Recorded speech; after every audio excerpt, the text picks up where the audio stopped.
معزز دوستو، السلام علیکم۔ اگر آپ میرے چینل پہ نئے ہیں تو میرے چینل کو سبسکرائب کریں۔ حضور نبی کریم صلی اللہ علیہ وآلہ وسلم کا حسن و جمال ایسا بے مثال تھا کہ جو دیکھتا دیکھتا ہی رہ جاتا۔ چہرہ مصطفیٰ کو دیکھ کر صحابہ کرام عشق رسول میں ایسے خود رفتہ ہوتے کہ کوئی چاند سے تشبیہ دیتا تو کسی صحابی کے نزدیک آپ کا رخ زیبا چاند سے بھی بڑھ کر حسین ہوتا۔ کوئی سورج سے تشبیہ دیتا۔ الغرض ہر صحابی اپنے اپنے الفاظ میں عشق کا اظہار کرتے ہوئے نبی کریم صلی اللہ علیہ وآلہ وسلم کے حسن و جمال کو بیان فرماتے تھے۔ حضرت عائشہ صدیقہ رضی اللہ تعالی عنہا بیان کرتی ہیں، میں چرخہ کاٹ رہی تھی اور رسول اللہ صلی اللہ علیہ وآلہ وسلم میرے سامنے بیٹھے اپنے جوتے کو پیوند لگا رہے تھے۔ آپ صلی اللہ علیہ وآلہ وسلم کی مبارک پیشانی پر پسینے کے قطرے تھے جن سے نور کی شعاعیں نکل رہی تھی۔ اس حسین منظر کو دیکھ کر میں حیران رہ گئی۔ نبی کریم صلی اللہ علیہ وآلہ وسلم نے مجھے حیرت میں دیکھا تو فرمایا، کیوں حیران ہو رہی ہو؟ میں نے کہا، آپ صلی اللہ علیہ وآلہ وسلم کی پیشانی پر پسینے کے قطرے ہیں جن سے نور کی شعاعیں نکل رہی ہیں۔ اگر عرب کا مشہور شاعر ابو کبیر حضلی آپ کو اس حالت میں دیکھ لیتا تو یقین کر لیتا کہ اس شعر کے مصداق آپ ہیں۔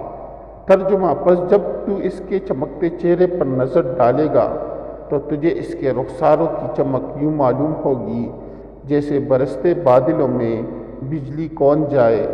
حضرت عائشہ رضی اللہ تعالیٰ عنہ فرماتی ہیں، یہ سن کر نبی کریم صلی اللہ علیہ وآلہ وسلم کھڑے ہوئے اور میری پیشانی پر بوسہ دیا اور فرمایا، اے عائشہ، جس طرح تو نے آج مجھے خوش کیا ہے اس سے بڑھ کر اللہ تعالیٰ تجھے خوشیاں عطا فرمائے۔ حضرت امام زرقانی رحمۃ اللہ علیہ نے ایک واقعہ لکھا ہے کہ ایک دن حضور کریم صلی اللہ علیہ وآلہ وسلم سیر کرتے کرتے مدینہ منورہ سے باہر تشریف لے گئے۔ وہاں ایک قافلے نے پڑاؤ کیا ہوا تھا اور ان کے اونٹ چل رہے تھے۔ آپ صلی اللہ علیہ وآلہ وسلم نے اونٹ دیکھے تو ایک سرخ رنگ کا اونٹ آپ کو پسند آ گیا، تو آپ صلی اللہ علیہ وآلہ وسلم نے قافلے والوں سے پوچھا، اس اونٹ کو بیچتے ہو؟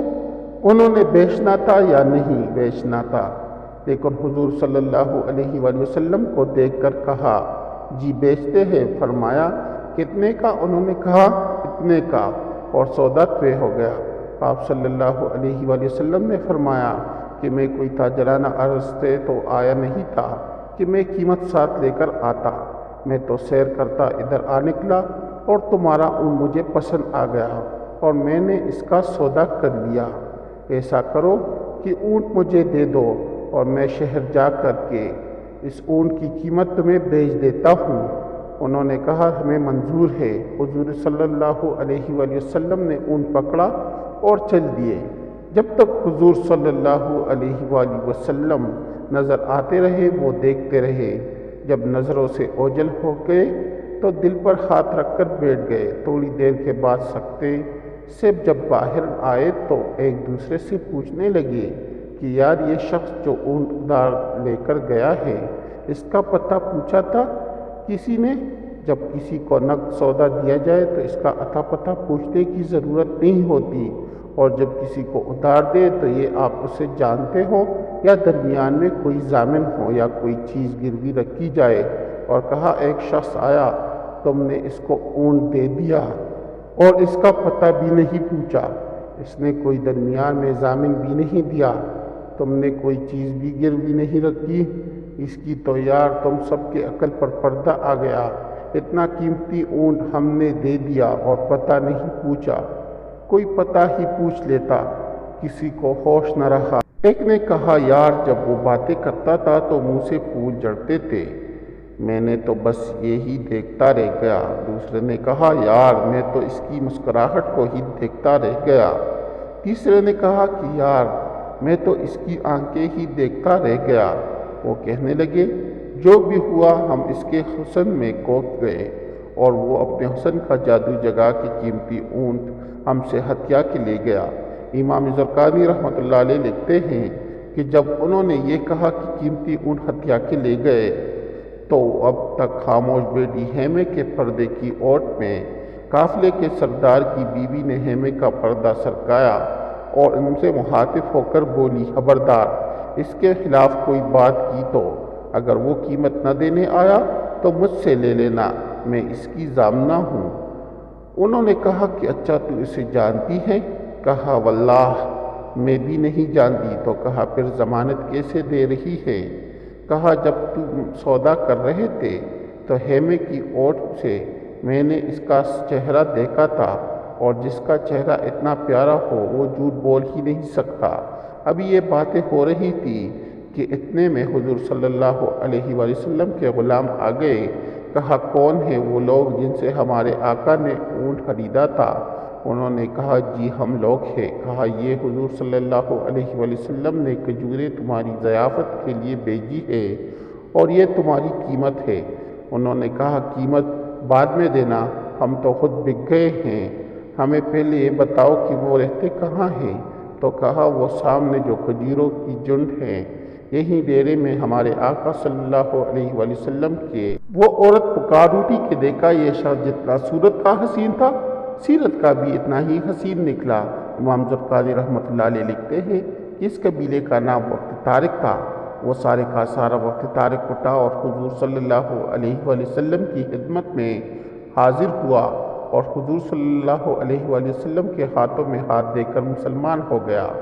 حضرت ام معبد خزاعہ رضی اللہ تعالیٰ عنہا ایک بدوی خاتون تھی جنہوں نے صحرا میں خیمہ لگا رکھا تھا۔ ان کے شوہر حضرت ابو معبد رضی اللہ تعالیٰ عنہ بھی وہی تھے۔ چند اونٹ اور بکریاں ان کا کل سرمایہ تھا اور بکریوں کا دودھ ان کی گزر بسر کا اصل ذریعہ تھا۔ سرور کائنات صلی اللہ علیہ وآلہ وسلم ہجرت کے موقع پر ان کے خیمے کے آگے سے گزرے تو چند لمحے وہاں بھی قیام فرمایا۔ آپ صلی اللہ علیہ وآلہ وسلم کے چند ارشادات سن کر حضرت ام معبد نہایت متاثر ہوئی۔ اس وقت ان کے شوہر خیمے میں موجود نہ تھے۔ وہ آئے تو خالی برتنوں کو دودھ سے بھرے ہوئے پایا اور ام معبد سے پوچھا یہ دودھ کہاں سے آیا؟ انہوں نے جواب دیا ایک شخص کی برکت کا نتیجہ ہے جو ابھی ادھر سے گزرا ہے۔ انہوں نے تعجب سے سوال کیا وہ ایسا کون بابرکت شخص ہے؟ ذرا اس کے بارے میں کچھ بیان تو کرو۔ اس پر ام معبد نے زبان کو حرکت دی اور آپ صلی اللہ علیہ وآلہ وسلم کے بارے میں چند لمحوں میں جو کچھ معلوم ہو سکا تھا اس طرح بیان کرنا شروع کیا کہ فصاحت و بلاغت کا دریا بہا دیا۔ انہوں نے اپنے محفل ضمیر کا پوری روانی سے اظہار کیا۔ الفاظ نہایت چچیتلے اور آداب و احترام کے سانچے میں ڈلے ہوئے تھے۔ ان عربی الفاظ کا ترجمہ ملاحظہ ہو۔ میں نے ایک معزز شخص کو دیکھا جن کی نفاست نمایاں، چہرہ روشن اور خلق و بناوٹ میں حسن، نہ موٹاپے کا عیب نہ دبلاپے کا نقص، خشک روح، خوبصورت، آنکھیں کشادہ اور سیاہ، پلکیں لمبی، آواز میں کنک، گردن سراہی دار، داڑھی گنی، بوئیں کماندار اور جٹی ہوئی، خاموشی میں وقار کا مجسمہ، گفتگو میں صفائی اور دلکشی، سرافۂ حسن، جمال میں یگانگِ روزگار، دور سے دیکھو تو حسین ترین، قریب سے دیکھو تو شیرین ترین بھی اور جمیل ترین بھی، بات چیت میں مٹاس، نہ زیادہ باتیں کرے اور نہ ضرورت کے وقت خاموش رہے، گفتگو اس انداز کے جیسے پروائے ہوئے موتی، اگر دو شاخوں کے درمیان ایک شاخ ہو تو وہ دیکھنے میں ان تینوں شاخوں سے زیادہ تر و تازہ دکھائی دے، قدر و قیمت میں سب سے بہتر نظر آئے۔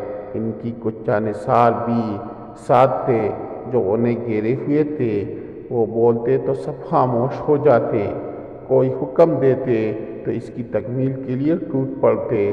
ابو معبد بولے خدا کی قسم یہ شخص وہی قریشی معلوم ہوتے ہیں جس کا ذکر میں مکہ مکرمہ میں سن چکا ہوں۔ میں ارادہ کر چکا ہوں کہ ان کی صحبت کا شرف حاصل کروں، اگر کوئی ذریعہ مؤثر آیا تو ضرور ان کی خدمت میں حاضری دوں گا۔ یہ عرب کی ایک بدوی خاتون کا انداز بیان ہے۔ جس میں نبی کریم صلی اللہ علیہ وآلہ وسلم کے حلیہ مبارک اور سرافہ کی تصویر کشی کی گئی ہے۔ اگر آپ لوگوں کو میری ویڈیو اچھی لگی ہو تو میرے چینل کو سبسکرائب کریں، اس ویڈیو کو لائک کریں اور دوستوں کے ساتھ شیئر کریں۔